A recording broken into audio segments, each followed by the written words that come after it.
Pros. Just because something on the job runs out doesn't mean you have to.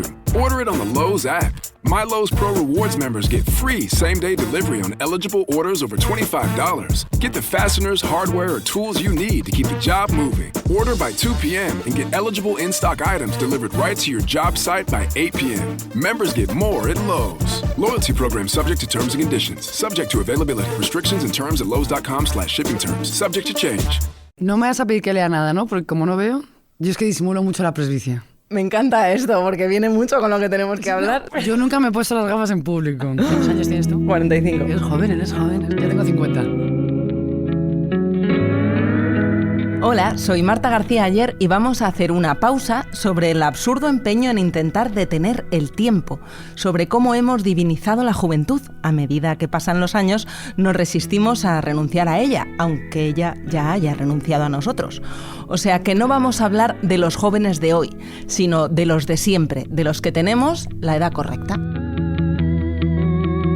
¿Cómo ha cambiado la visión de la juventud a lo largo de la historia? ¿Ya la divinizaban los griegos y los romanos o es un invento moderno? ¿Es también la adolescencia una creación reciente? ¿Y por qué cada vez dura más?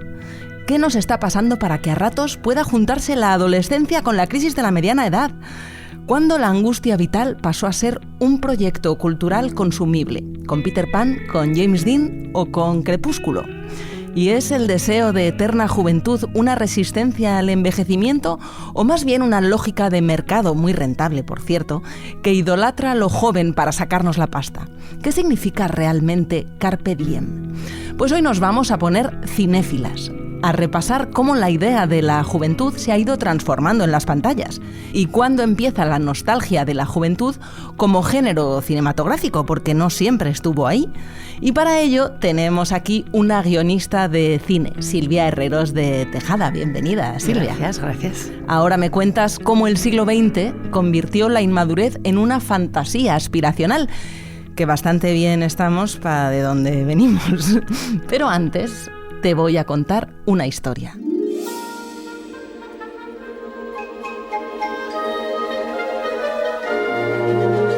La historia de una obra de teatro, una obra que se estrenó en Londres en 1904. Peter Pan o el niño que no quiso crecer. Y un capitán, el capitán Garfio, Hook, un adulto al que persigue un cocodrilo que le comió el brazo y que hace tic-tac, tic-tac, tic-tac, tic-tac. Porque también se tragó su reloj. El tiempo persigue al capitán Garfio. El cocodrilo en la obra de teatro en realidad no daba ningún miedo a los niños, era como una pantomima, era más bien un aviso a los adultos de que el tiempo pasa rápido. Y tal vez no seamos conscientes de lo importante, de lo innovadora que fue Peter Pan, que durante la era victoriana los niños habían protagonizado novelas, pero casi siempre como adultos incipientes y no como niños disfrutando de serlo. Y eso empieza a cambiar precisamente pues con Peter Pan, con Winnie the Pooh y con El Mago de Oz, que es de 1900. La obra de Peter Pan fue un éxito inmediato en Londres y en Nueva York, y Peter Pan se convirtió en una obra muy influyente en el siglo XX. Bueno, y en el XXI no hay más que ver, Silvia, cuánta gente sigue creyendo, pasados los 30, que vive en el país de nunca jamás, ¿no? Sí. ¿Te incluyes en...? Me incluyo. Yo sigo viviendo en nunca jamás y escuchando al cocodrilo, ¿no? Con el tic-tac, tic-tac, tic-tac. Y pensando, aún estoy a tiempo. Es verdad que el paso del tiempo no como una lógica transición hacia la madurez como la época más anhelada, va cambiando en el siglo XX y de repente es la juventud lo que se mitifica, incluso la infancia, ¿no?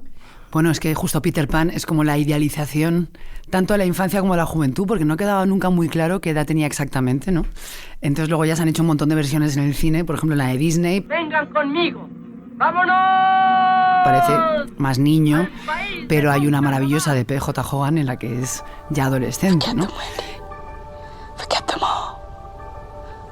Come with me, we'll never have to worry about grown-up things again. Lo que a mí me encanta de Peter Pan es que fue tan relevante, aparte de atraer hordas de fans que era como que abucheaban al Capitán Garfio, ¿no? Y era como, Peter, vencerás, etcétera.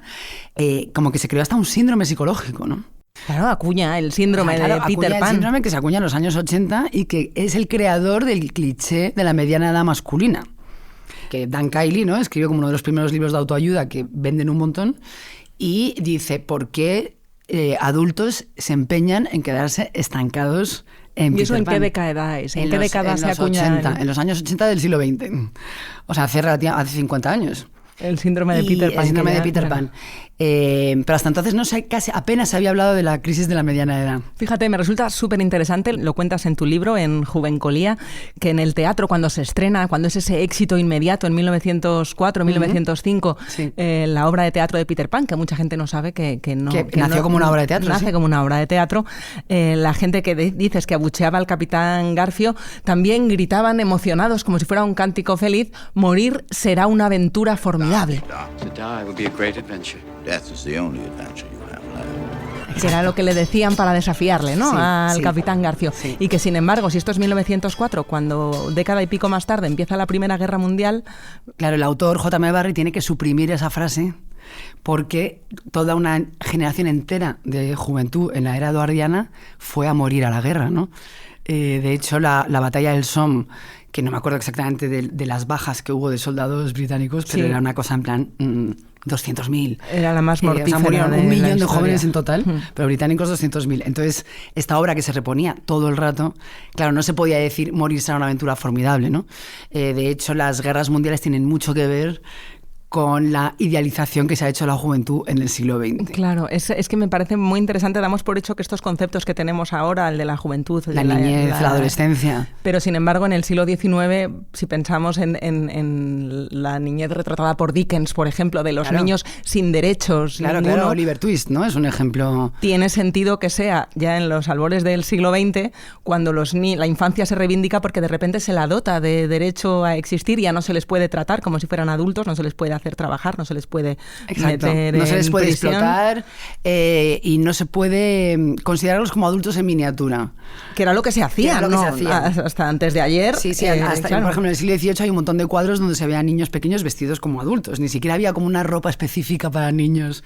No existía la idea del juego, del cuarto de jugar, de la literatura infantil. Que eso cuentas como... Porque a ti te dio muy fuerte por Peter Pan. Vamos, bueno, te sigue dando. Yo tengo que reconocer que yo soy una obsesionada. Y te has ido a los archivos originales a ver Barney cómo, de dónde sacó las ideas, y cómo ver jugar en la era victoriana, que también será importante para entender el por qué se decía tan felizmente morir será una aventura formidable. Porque era un juego. La era victoriana había sido ideal, ¿no? Era como era esa frase tan bonita de... La era eduardiana era como un picnic en una larga tarde de verano.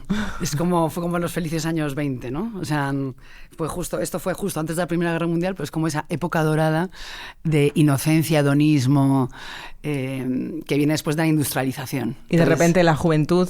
la infancia se reivindica. Ahí se reivindica la infancia como un espacio de inocencia donde hay que proteger a los niños y desexualizarlos.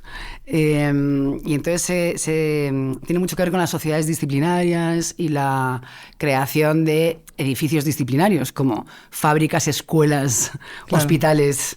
Entonces de repente hay una ley de escolarización que obliga a que los niños tienen que ir al colegio hasta una edad concreta y ya no pueden estar en fábricas desde los 7 años. Claro, bueno, pero estos se van al país de nunca jamás y es Wendy el símbolo de la responsabilidad, ¿no? Mamá, ¿qué va a decir? Ya. ¿Mamá?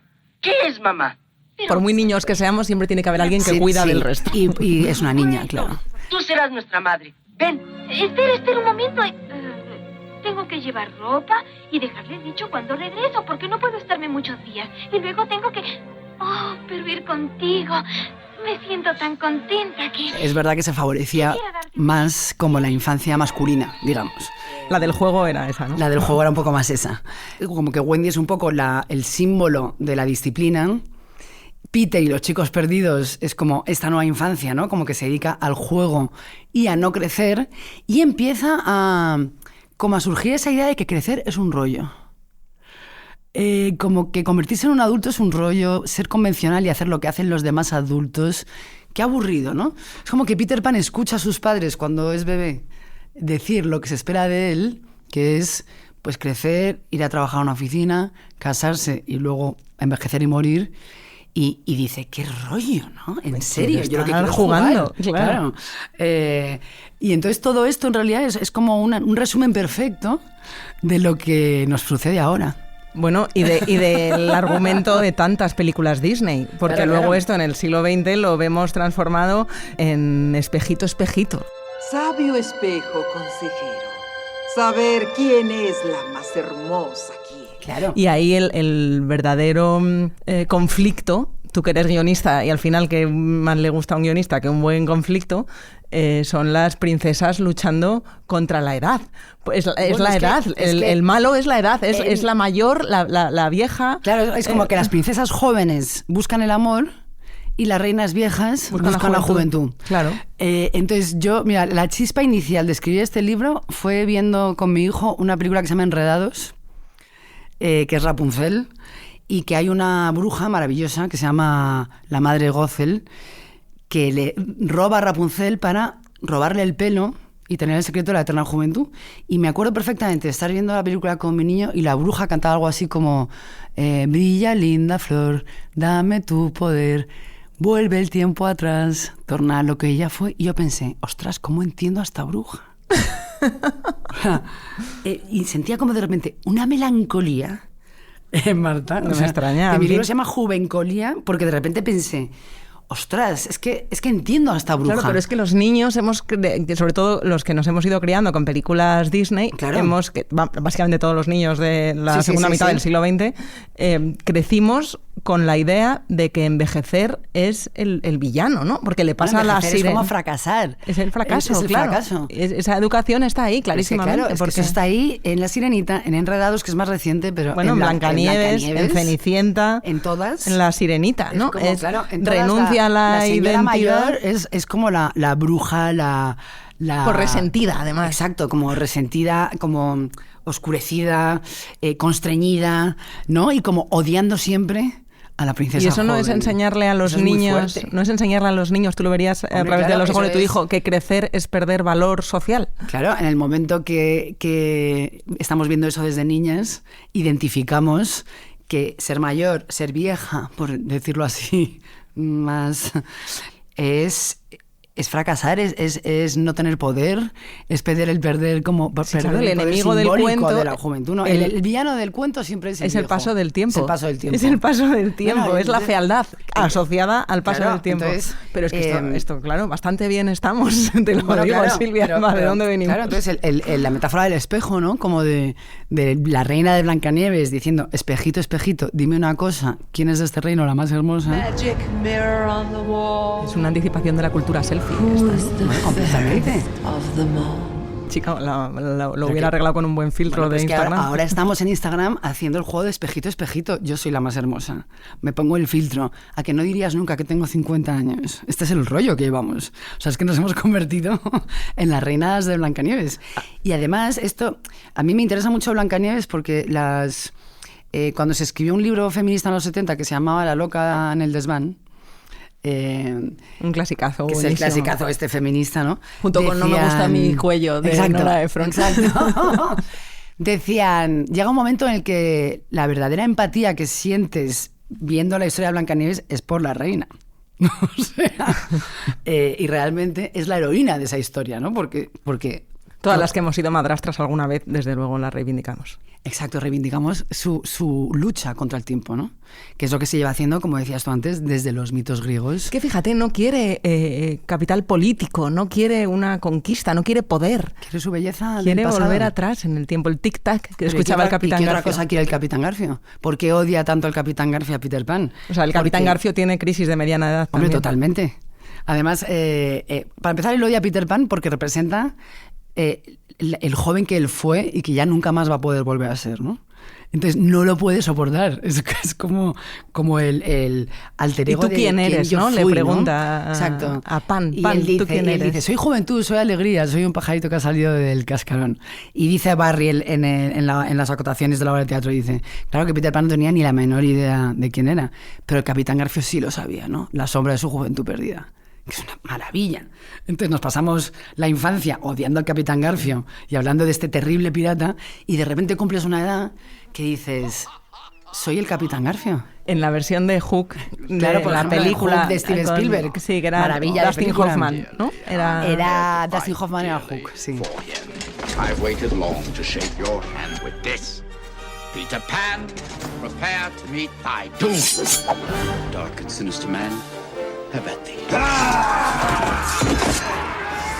Ahí sí que empatizas con Dustin Hoffman. O sea, es un malo que no cae mal del Bueno, todo. porque Barry siempre defendió mucho a Garfio y decía que era un hombre profundamente melancólico. Tic-tac, tic-tac. Escuchando un tic-tac constante, ¿no? Y de verdad que creo que la crisis de la mediana edad es cuando nos damos cuenta de que ya no podemos seguir siendo Peter Pan. Es que estamos más cerca de Garfio, o más cerca de la reina. Pues es interesante cómo estamos llegando a esas edades, porque, bueno, hay ahora muchos datos. Había un artículo en el Economist hace unas semanas de cómo la generación que pasa de los 50, tiene 55 años, más generación X que boomers, Sí. yo creo, empiezan a ser la nueva generación problemática de jubilados o prejubilados problemáticos, los que están haciendo que aumente el consumo de alcohol y de drogas, que en la juventud actual, los que tienen ahora 20 años cada vez consumen menos drogas y menos alcohol, pero los que fueron jóvenes en los 70, 80 sí, están aumentando. Sí. La proporción de gente entre 18 y 34 años en Estados Unidos que tienen ocasión de consumir alcohol disminuye en los jóvenes, pero entre mayores de 55 años aumenta del 49 al 59%. En España, fíjate, este dato es curioso, en España la proporción de personas de 55 a 64 años que reconocen haber consumido cocaína en el último año se multiplica por 8 en 15 años. Los mismos jóvenes problemáticos de la generación X ahora pues están entrando en una edad en la que también recoge el artículo que aumenta la gonorrea y un montón de enfermedades de transmisión sexual, porque es que, una vez... es que tú piensas en el tardeo. Si tú, o sea, a ver, ¿qué estás pensando tú? O sea, es que si tú ves, te fijas un poco quiénes son los que abundan en el tardeo, son gente de 50. Es verdad que recoge el artículo también que tiene que ver con el poder adquisitivo, que es gente que llega a estas edades con más poder adquisitivo que generaciones anteriores, entonces, y más dinero que los que son jóvenes y que ahora. se aferran a la juventud. Sí, claro, es síndrome Peter Pan. Es un síndrome, o la adultescencia, ¿no? Como Jill Lipovetsky lo llamaba adultescencia. Porque ¿hasta cuándo somos jóvenes ahora en el siglo XXI? Y tú me lo preguntas. Y yo te lo pregunto. ¿Hasta cuándo seguimos performando de jóvenes? O sea, yo tuve una epifanía brutal una vez que me di cuenta de que ya no molaba ir a currar fardando del superplan que habías tenido anoche y de la resaca que traías al trabajo, ¿no? Bueno, y además tú das clase a gente muy joven. Eso además es el espejito todos los días. Claro, que estás ahí viendo... Y pensé, tuve como una relación con 40 y pocos, como de repente, de esto que vas con el trabajo con una resaca horrible y tal, y dices, ostras, es que ya no van a pensar cómo molas, qué guay, ¿no? Que se te complicó la noche, van a decir, esta señora borracha. Bueno, entonces de repente hay un momento extraño, como una zona gris, que es la crisis de la mediana edad, ¿no? Que empiezas a decir, vale, ya hay determinadas cosas que no puedo, en las que no puedo ya fingir ser joven, porque es que ya nadie me ve joven. Y ni siquiera estabas fingiendo, es que lo crees hasta que te das cuenta que a lo mejor no. Que a lo mejor no, claro. A mí me pasó dando clase en la universidad. Pero que hay un momento que te das cuenta. Yo empecé a dar clase en la universidad con 30 años y yo sentía que había salido de ahí, pues hacía nada, de hecho esa era la realidad, hacía nada que había salido de ahí. Pero de repente llegó un año en el que ya vi que no. Bueno, en absoluto, vamos. Es que yo siempre yo llevo dando clase 25 años y yo siempre iba como de profesora cool, joven, que estaba como más cerca de los alumnos que de los otros profesores. Esos señores mayores que iban por el claustro, ¿no? Como de la vieja escuela que van por ahí. Pero claro, está este tópico, ¿no? De los alumnos como espejo, que ellos siempre tienen en torno a 20 años y tú vas creciendo. Ellos son lo mismo. Cada año traen los becarios más jóvenes. Esto Exacto. Es así. Entonces, la segunda chispa para escribir este libro, aparte de decir soy el Capitán Garfio, fue una anécdota en clase que había una chica de 22 años diciendo que se sentía como muy mayor y que todavía no había publicado nada. Yo di clases de escritura creativa, que no había escrito ningún guión y que acababa de leer una entrevista en la revista Vogue de una escritora muy joven y que ella, pues, bueno, entonces yo le dije, pero si tienes todo el tiempo del mundo por delante, ¿no? Y le dije yo muy orgullosa, aparte que yo he salido en Vogue hace poco con mi última novela. Entonces la chica coge el móvil, se lee el artículo y yo pensando, bueno, va a pensar que soy lo más. Y me dice, ay, muchas gracias, me ha consolado mogollón saber que se puede salir en Vogue de mayor. ¿Y cuántos años tenías tú? Yo 46. Claro, es que el éxito asociado a la edad correcta, por otra parte, sí, ya te lo digo, para salir en Vogue. Que el éxito asociado a triunfar de joven. De joven. Exacto. Si no, como que ya estás no triunfando, pero ¿qué tendrá que ver una cosa con la otra? Entonces me dio un golpe eso, como de... ¿Se puede salir en Vogue de mayor? Fue la primera vez que alguien me dijo directamente, eres mayor. O sea, que es como muy en vez extraño. De enhorabuena, oye, que... Claro, pero es que yo encima estaba esperando a que leyese el artículo pensando, bueno, me va a decir que qué guay la foto, ¿sabes? Que cómo molo. Lo que me dijo fue eso. Y entonces, claro, luego me he dado cuenta que es que nos esforzamos profundamente por molar. Siendo ya... Pero si el error está en asociar adultos. Molar a la juventud. Claro. Ni que la juventud molara. O sea, yo, perdóname, no me cambio. No sé cómo... Había un psicólogo evolutivo que decía que de repente se ha asociado que lo que mola, ¿no? Es lo joven, lo no convencional, lo que se considera como auténtico y lo que se considera como más único, como que lo que no hacen todos los demás. Y que entonces de repente uno cumple 40 años o más y se está esforzando por parecer auténtico, por no parecer convencional y parecer que mola aunque tenga cierta edad. Y entonces dice, ¿en qué momento sucedió eso, no? Y claro, sucedió en el siglo XX, con la invención de la juventud, cuando de repente se asoció que toda la autenticidad y la libertad y las ideas originales, digamos, y la belleza... y la sexualidad incluso, ¿no? Como el deseo sexual, etcétera, etcétera, estaba todo en la juventud y que luego llegaba un momento en que eso se perdía.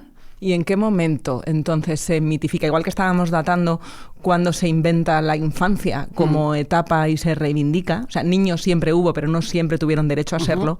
¿Cuándo se inventa la adolescencia y la eterna juventud como símbolo de libertad? Porque la juventud era algo, en la historia del cine, meramente transitorio, de querer ser mayor para poder hacer cosas y tener, y poderte casar y salir de ella lo antes posible para poder tener una vida, que eso era cuando te hacías adulto, que era lo que se reivindicaba. ¿En qué momento, cuál es la clave? ¿Pasa como con la Primera Guerra Mundial? ¿Es la Segunda Guerra Mundial? La adolescencia se inventa a principios del siglo XX.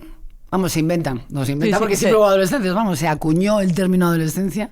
Un psicólogo que se llama G. Stanley Hall, que escribió un libro sobre esta etapa de embriaguez, la llamaba, y de pasión y de búsqueda de la identidad. Entonces, hasta el siglo XX no se había hablado de adolescencia, es decir, hasta la creación de la psicología, ¿no? Y es cuando se crea pues, la franja teenage, que es de los 13 a los 19, y entonces, como se inventa la adolescencia y se inventa esta franja, se inventan unos productos concretos para esta franja. Que les vamos a vender en cómodos plazos para que puedan vivir su adolescencia plenamente. Exacto. Entonces empieza ya como productos concretos, pues los vaqueros, o sea, un tipo de ropa, los cigarrillos, revistas concretas para esa franja de edad, películas con héroes adolescentes y luego ya se pasa Los cómics. Exacto, los cómics, exactamente.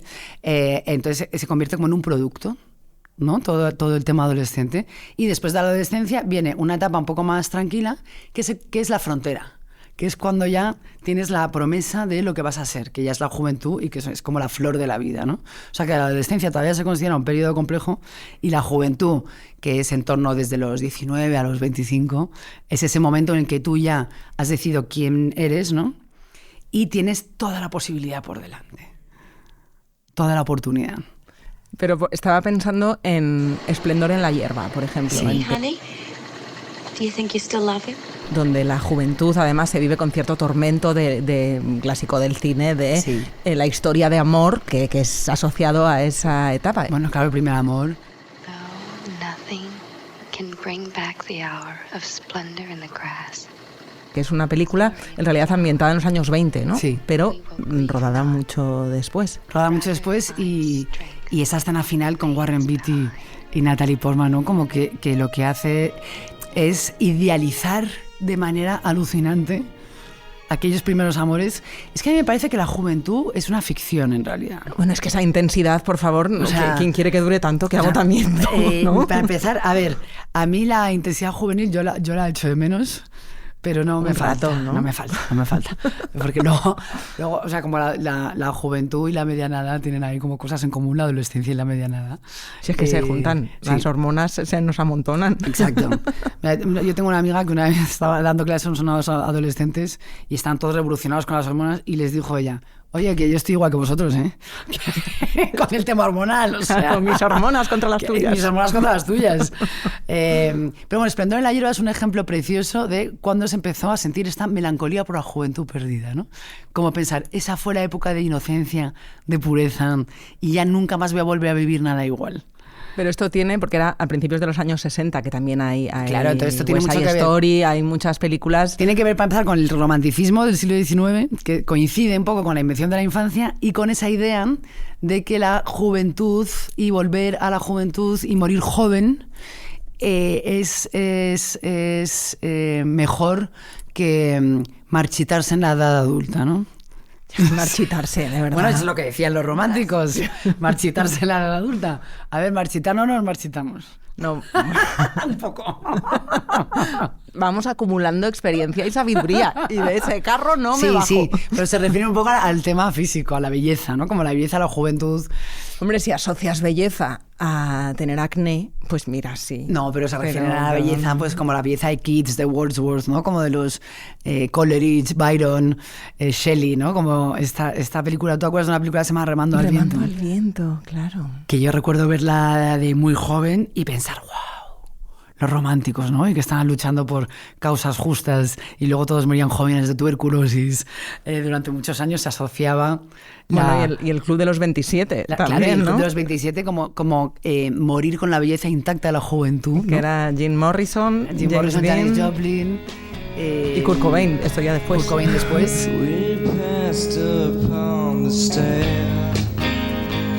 De hecho, el término se acuñó con Kurt Cobain, más bien. Pero claro, era como esa leyenda de morir a los 27 y quedarse como en la eterna juventud para siempre. Bueno, Jim Morrison, tú lo cuentas en Juvencolía. Guapo no estaba. Guapo no murió, estaba, no. se había echado. Guapo ya había sido. Se había echado a perder en París, pero malamente. Se había echado a perder. Pero bueno, que tiene mucho que ver con esta idea tremenda, que no nos damos cuenta, pero que en realidad la eterna juventud está asociada a la muerte. Bueno, y al consumo, ¿no? Porque luego hemos hecho después, no sé, estoy pensando en Sex and the City, Sexo en Nueva York, esa idea de mientras sigas consumiendo como cuando eras joven, sigues siendo joven. O sea, es un concepto mientras consumas muy capitalista. Como cuando eras joven y mientras parezcas y performes la juventud. Es decir... Que no tengas demasiadas responsabilidades. Bueno, que lo parezca. Como que lo vivas todo como de una manera un poco Peter ligera. Panesca. Sí, como ligera, Peter Panesca. Que tú puedes tener responsabilidades y tu trabajo y tus hijos, pero como no eres un rollo y no eres un adulto convencional, ya, pero... vives como con cierta ligereza. Pero bueno, esto es lo que decía Lipovetsky de la felicidad paradójica, ¿no? Y hablaba de la adolescencia como de... Qué absurdo, ¿no? Porque qué presión nos ponemos sobre nosotros mismos. No sé, yo creo que también... Pero bueno, que ahora... Yo hablo en Juvencolía, que utilizo palabras como juvencolía, adultescencia. Hablo de un término que leí una vez en una revista americana que es midorexia, que es que llega un momento que ya no podemos parecer jóvenes. ¿Y qué es esto de la midorexia? Y entonces Porque lo que hacemos es aferrarnos a una mediana edad indeterminada. eso es mucho más digno, perdóname, Claro. que Kevin Spacey en American Beauty. Pero bueno, es que lo por de Kevin favor, Spacey en American porque Beauty, estamos hablando de además, aferrarte a la eterna juventud, puedes hacer un ridículo espantoso. Espantoso. con tu vida. Además, esa película que no me acuerdo exactamente de qué año es, pero cuando la veíamos, bueno, es el cliché de crisis de mediana edad. Es del 99. Claro, crisis de mediana edad masculina, cliché absoluto. Y qué importante es reírse un poco de ese cliché que tantas Bueno, veces claro. ha salido mitificado en el cine como si fuera estupendo. Bueno, es que ha salido muchas veces como si fuera estupendo en el caso de los hombres. Claro. Y sin embargo, hay una película que a mí me gusta mucho que se llama Young Adult. Having spent the summer outside Waverly Prep, Kendall looked around at her fellow students thinking, did I really get that much better? Or Did everyone simply get worse? Que es la protagonista es Charlize Theron, con una crisis de mediana edad femenina brutal y de adolescente, como que incomoda muchísimo la película, porque parece como que una mujer diciendo, odio a los niños, qué horror, todo el mundo teniendo hijos, y que se va a su pueblo a intentar ligarse a su exnovio del instituto. Y la película se ve como con mucha incomodidad. Y eso que eres Charlize Theron, quiero decir que te puedes ligar a quien tú quieras, pero era como, y bebía muchísimo, o sea, era como si fuera una crisis de mediana edad masculina, pero en una mujer. Y tuvo unas críticas súper negativas, porque claro, es como algo que en un perfil femenino no quieres ver, y sin embargo un montón de señores entendieron la caricatura, ¿no? Claro, pero Kevin Spacey tenía cierta épica. ¿Sabes? En American Depende Beauty. de cómo la veas, digo, ¿no? La puedes como ver estaba desde... retratado, era como ridiculizado, pero a la vez, como que decías, pobre hombre, pero con esta mujer no dices pobre hombre, pobre mujer, dices, es una borracha, es una... Ya, está faltando a su responsabilidad de ser Wendy. Exacto. Sí, o sea, pero... Entonces, pasa también en Hook, ¿no? Que también fue una de las primeras películas sobre crisis de mediana edad masculina cliché, que es como comprarse un descapotable, ligar con una chica joven, pasar de ver a los hijos. Yo me acuerdo mucho de esa escena, que era como que no iba a ver el partido de su hijo, ¿no?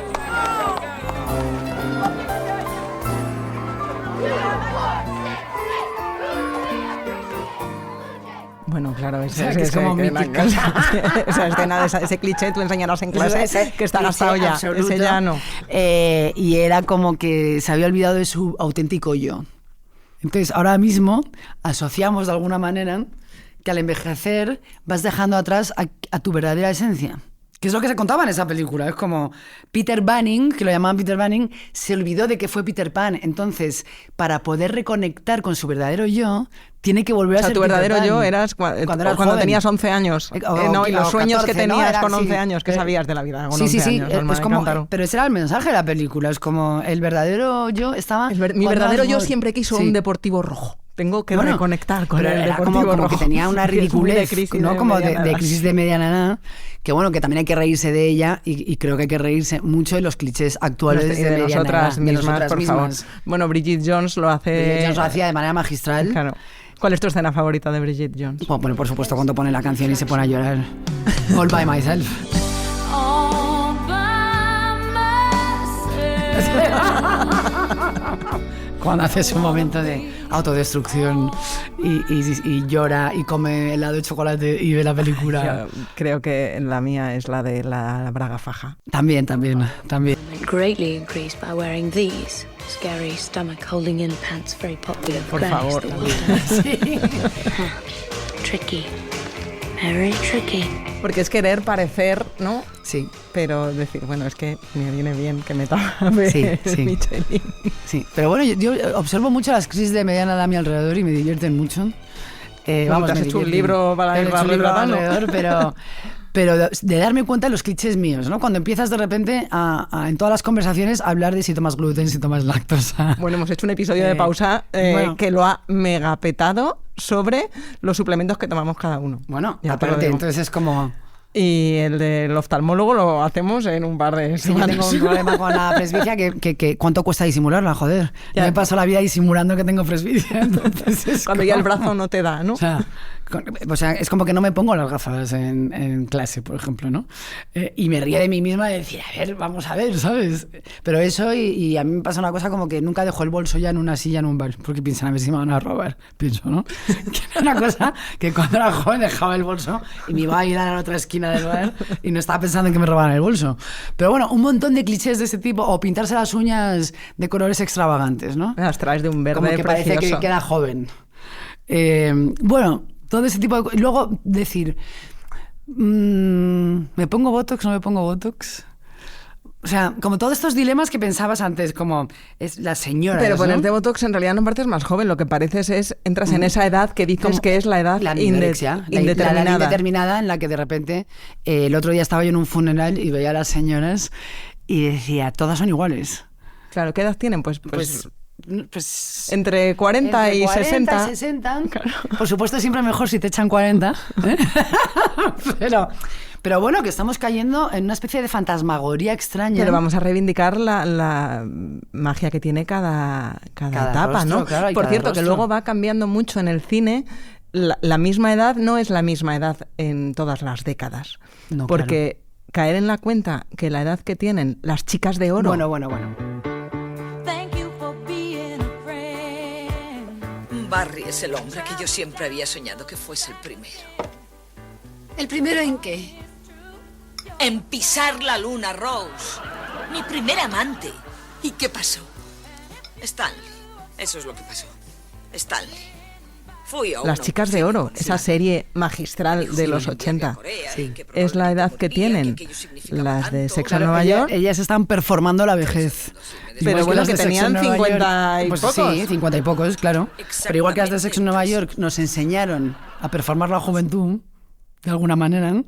Sí, bueno, pero también ya ponerse unos tacones innecesarios por completo. Sí, absurdo. Para tener una esclerosis no hace falta. Bueno, pero que este Darren Star después hizo una serie que se llama Younger. You can never know what it is like to be a woman. You can wear as many tampons or bosoms que toda la serie gira alrededor de una señora de 40 años que finge que tiene 26 para encontrar trabajo en una editorial en Nueva York. Entonces... es como, bueno, es bastante... O sea, que fingir que se tienen menos años de los que se tienen no es solo un capricho, es también un factor de supervivencia, sobre todo en ciertas profesiones y especialmente... social a veces, claro. O sea, ¿cuándo se convirtió la juventud en una obligación, en un mandato? Pues si el mercado lo exige, si el edadismo hace que a partir de cierta edad no te contraten, tiene sentido que finjas no tener esa edad y no por vanidad de espejito, sino porque por si no no es te todo por vanidad, es porque a las mujeres se nos excluye mucho y el techo de cristal y bueno, como de no tener la misma energía o de repente ser una mujer adulta pues que tienes responsabilidades, tienes hijos o tienes otro tipo de cuidados. Bueno, pues entonces, ¿qué? Claro. Lo que pasa es que, claro, también... O sea, es como vanidad e imperativo social. Pero haber crecido en la adolescencia creyendo que Dylan McKay tenía 17 años... Esa es otra.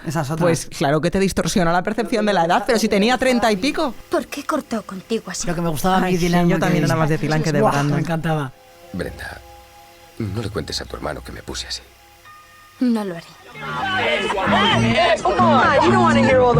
Pero bueno, en Gris, ¿cuántos años tenía Olivia Newton-John? Y John Travolta. Que luego que si tenemos la edad distorsionada. Bueno, claro. Si tenían 30 y pico pues tenían 30 y pico fingiendo tener 18. Entonces... Pero bueno, que todo esto es siglo XX. Hasta entonces no había esta bueno, a mí me gusta llamarlo como fantasmagoría. Como ese perseguir a nuestro Peter Pan interior, ¿no? Pero bastante bien estamos entonces, claro. Hombre, estamos fenomenal. Pero porque si hemos crecido con esos mimbres... Bueno, pero es que luego lo que me pasó a mí es que a mí me diagnosticaron un cáncer con 48 años y lo primero que pensé fue, no puede ser si yo soy súper joven. Y me dijo el doctor, no, bueno, es que la edad media del cáncer de mama es en torno a los 48 años, perimenopausia, etcétera, ¿no? Y entonces, claro, me dio mucho que pensar. ¿Hasta cuándo somos jóvenes? Hay un doctor que se llama Ángel Durantes Prados que escribió un libro que se llama Joven hasta los 100, ¿no? Y habla un poco de la longevidad en la que vivimos ahora. Y para él somos jóvenes mientras vivamos libres de enfermedad, que es más o menos hasta los 40. Y entonces a partir de los 40 ya empiezan a cambiar los niveles hormonales, etcétera, cambian los metabolismos, de ahí que todo el mundo está hablando del gluten, la lactosa, que de repente me sienta fatal, ¿sabes? Pero bueno, entonces ¿hasta cuándo somos jóvenes? ¿Cuando la vida es libre de enfermedad? ¿Hasta que nos lo creemos nosotros? ¿Hasta que lo parecemos físicamente? Bueno, o sea, es como que estamos en un juego de espejos, ¿no? Ese espejito que vas contando en Juvencolía, junto con el diagnóstico del cáncer y cómo te enfrentas a ese síndrome de Peter Pan, pero de unas bruces muy crueles, claro. Sí, claro. O sea, fue... como ya, ahora sí que ya no soy joven. O sea, para mí esa fue como... Aparte de lo que os he contado de la alumna de Vogue que me dijo si eres mayor, o de empezar a entender a las brujas y a Capitán Garfio, ahí sí que te dan como una hostia que dices, ostras, esto ya sí que sí, ¿no? O sea, ahora sí que me estoy enfrentando a la mortalidad de verdad. Y yo creo, he pensado mucho en cuándo se hace uno verdaderamente adulto. Para mí, yo me he hecho verdaderamente adulta cuando he sido consciente del tiempo en mi cuerpo. El tic-tac. Sí, cuando el tic-tac ha entrado en mi cuerpo, pero de manera real. Ya no es como me pinto las uñas de verde, me pongo botox o no me pongo botox, que me tiño el pelo, o adelgazo y hago fitness todo el rato para parecer un cuerpo más juvenil, ¿no? Sino como que es que esto ya no depende de mí, no tengo control sobre esto. Entonces, creo que eso es lo que han hablado desde siempre los mitos y toda esta idea de la eterna juventud, ¿no? Como de la mortalidad. Es el gran dilema del ser humano desde siempre. Entonces, esta aferrarnos a la juventud es intentar engañar, pues que nos vamos a morir igualmente, por mucho que la prolonguemos, ¿no?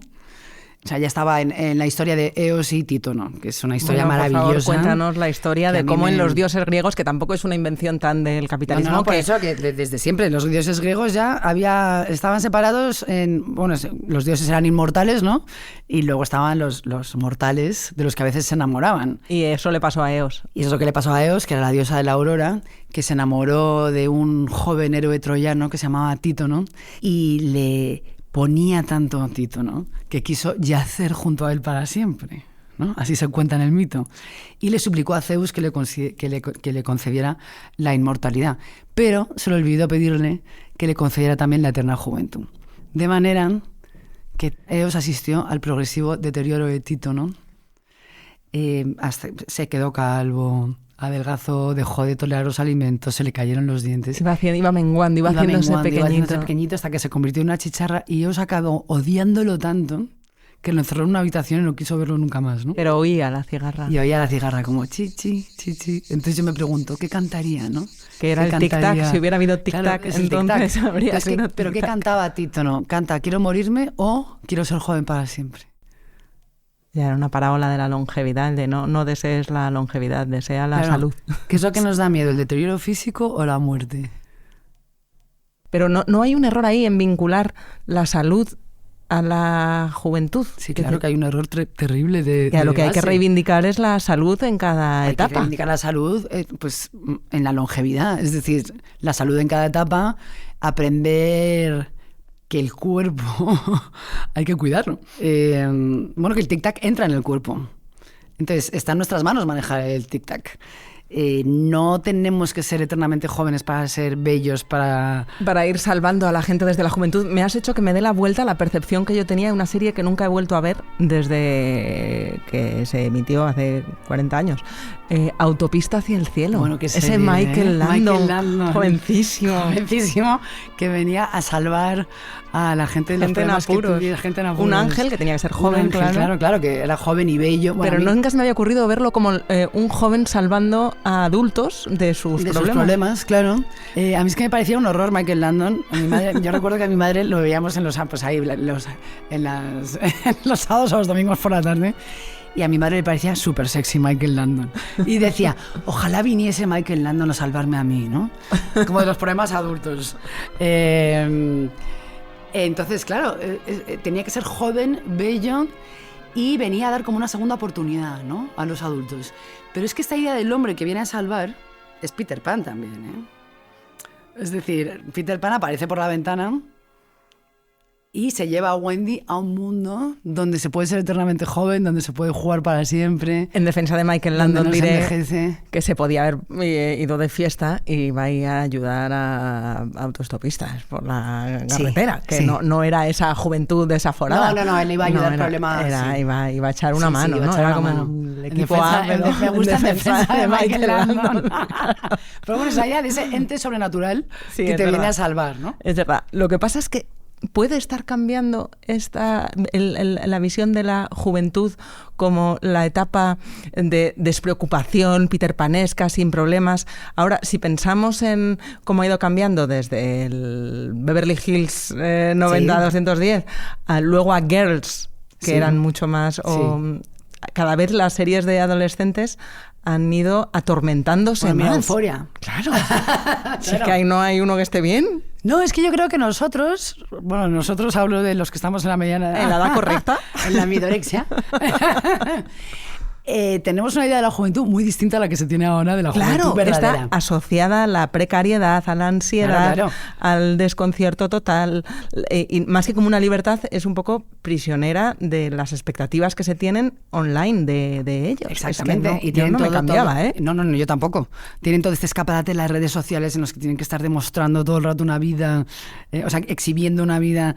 No, es que la idea de juventud que tenemos es la de una juventud idealizada. La de los 80. Sí, 80, 90. O sea, también todo. O sea, yo de hecho, yo en mi libro hablo de mí misma en el presente y luego hablo de un personaje que se llama X, que es yo cuando era joven.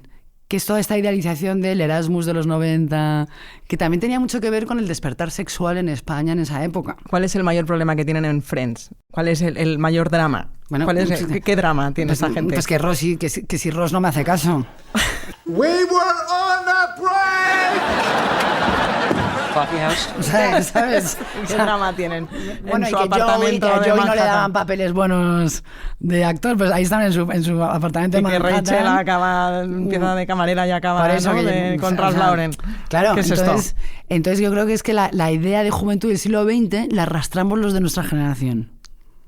La echamos de menos por eso. Claro. La echamos de menos porque es una ficción. A ver si van a estar ahora los jóvenes deseando ir con pantalones largos, como se decía antes. Los jóvenes actuales no tienen esa idea de juventud que tenemos nosotros, de nuestra juventud idealizada, esplendor en la hierba, ¿no? Quieren crecer, pero no pueden, porque el mercado de la vivienda no les deja. Quieren crecer y no pueden, se tienen que quedar en casa de sus padres hasta mucho más tarde, no se pueden independizar, los sueldos, etcétera. Entonces como que ya no mola tanto ser joven, ¿no? Es que esa idea del siglo XX no se entiende sin la deuda enorme que tenía la sociedad con la juventud que dejó la vida en la Segunda Guerra Mundial. Exacto.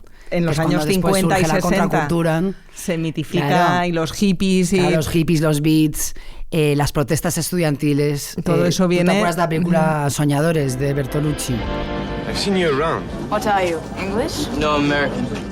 Que están en París en los años 60 y es un americano que llega ahí y se encuentra... How come you're chained to the gates? I'm not chained to the gates. Con estos dos guapísimos franceses y es como que ellos van a luchar por la libertad y por la sexualidad y entonces están los tres enamorados y son libres, ¿no? Entonces, bueno, que toda esa idea de la contracultura, de la libertad sexual, es una cosa de los años 60, 70 del siglo XX. Y en España de los 80. Y en España de los 80, claro, 80, 90, tarde. Claro. Pero mis padres que vivieron en California en los 70, yo nací en California, yo siempre he vivido con esa épica increíble de los hippies, los años 70, el ácido, ¿no? Que te daba... De hecho, cuando a ti te preguntan de niña, ¿tú qué quieres ser de mayor?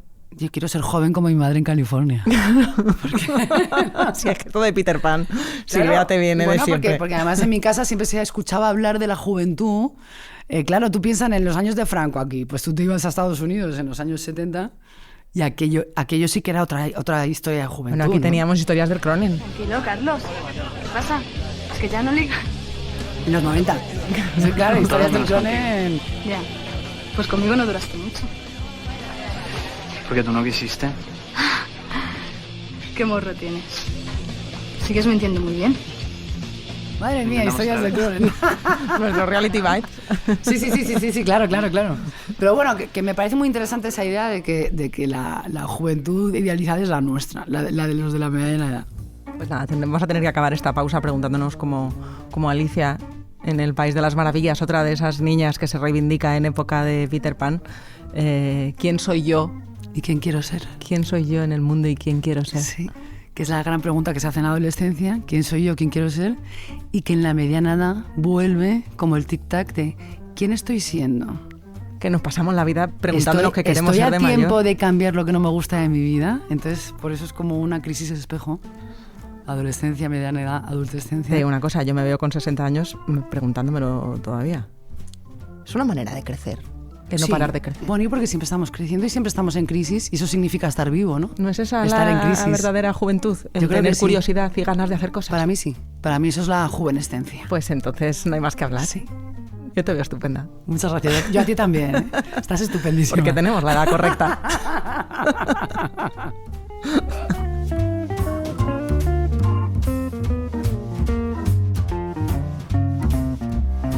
Pausa, el podcast semanal del Confidencial que dirige y presenta Marta García Ayer, con la realización y el diseño sonoro de Ana Schultz, la asistencia técnica de David Fernández Marcos, la coordinación de Antonio Martín y el vídeo de Sergio Cerqueira.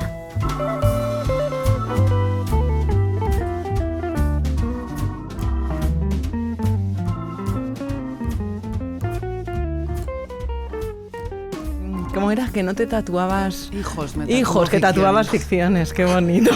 Bueno, pero me río un poco de mí misma ahí. Ya, bueno, pero... El cliché este de tatuarse a los 40, ¿no? Te tatúas ficciones, pero es que eso es una maravilla. Sí. ¿Cuántas tienes? Pues un montón. Cuéntame. Pues mira, tengo aquí Youth, Hook, aquí tengo una versión primigenia de Peter Pan. Esto es Peter Pan antes de ser concebido... Ah, claro. Siendo un niño, porque al principio se pensó como una medio hada, medio humano. Entonces esta es una primera versión de Peter Pan. Luego tengo aquí la firma de Barry. O sea, en el gemelo tengo un verso del programa Proof Rock de T.S. Eliot, que menciono en Midorexia. Y las máscaras del teatro, aquí, que me lo hice con 18, vamos, tengo un montón. Tu tatuador ha flipado. Pero me he hecho sobre todo a partir de los 40. ¿Y cuál es el siguiente? Todavía no, yo creo que... Anda, no, de verdad que no lo sé. No olvides suscribirte a la newsletter de Pausa, con recomendaciones y contenidos exclusivos de todo lo que comentamos en el episodio. Encuentras el link en la descripción de tu plataforma de podcast. Tic-tac, tic-tac, tic-tac, tic-tac.